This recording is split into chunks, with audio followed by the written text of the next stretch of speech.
For more, we are joined on set by NBC News correspondent Vaughn Hillyard. Vaughn, good morning. Thank you so much for being here. Great to have you with us. So I want to start with these confirmation processes and what might happen here.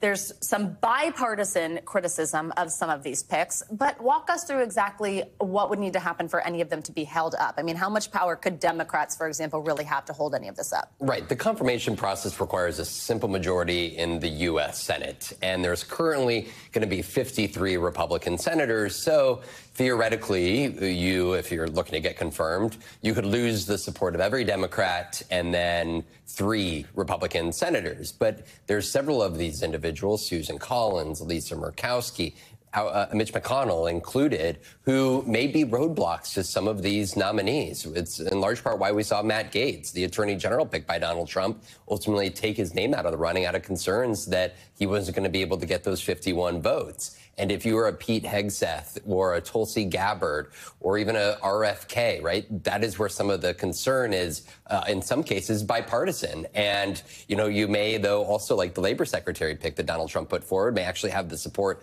of some Democrats, but not Republicans. So this is a really interesting math game here that we're going to be watching play out here for these next 2 months. As we prepare to head into the confirmation stage, there is also a fight playing out over the vetting process here for some of these nominees. Tell us about this. Right. Typically, through the transition process, there are memorandums of understanding that are signed between the transition team of the incoming presidential administration and the GSA in Washington, D.C., which opens up not only a pipeline of money to go to the transition so they can fund offices and they can essentially stand up a transition operation.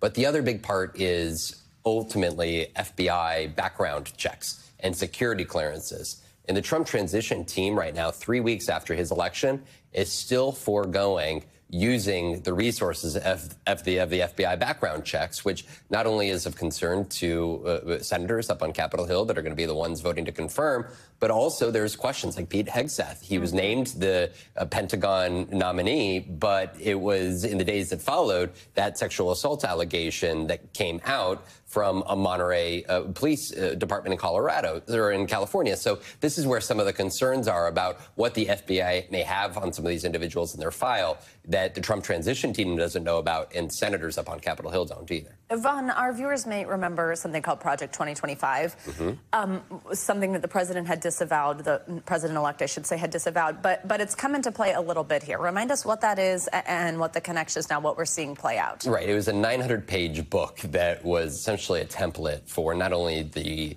what would be a Trump transition, but also a second Trump White House. And it was 900 pages that was authored by a litany of former Trump administration officials. And when it came out, Donald Trump tried to distance himself because polling suggested that Americans were not too fond of some of the policy proposals inside of it.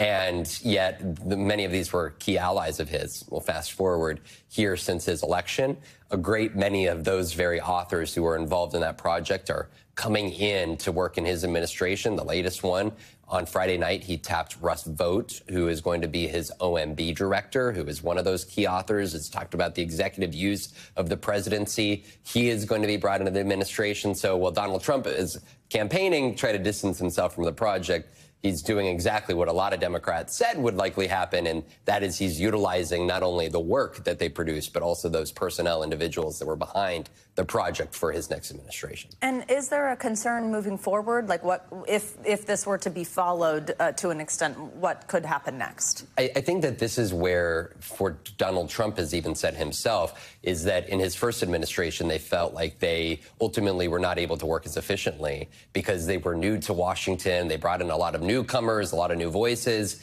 And the reason why Project 2025 could be so useful to him and his administration is that it is an outline of how each department and federal government agency can be more efficiently run. Essentially, it's an outline about how they can make use of their next 4 years in office more efficiently. And that is why, for Donald Trump, it could be very beneficial because it is an exact kind of an agenda of how they can go and actually get the work done that they've long campaigned and talked about. Vaughn Hillyard, thank you for kicking us off this hour. Good to see you. Thanks for watching. Stay updated about breaking news and top stories on the NBC News app or follow us on social media.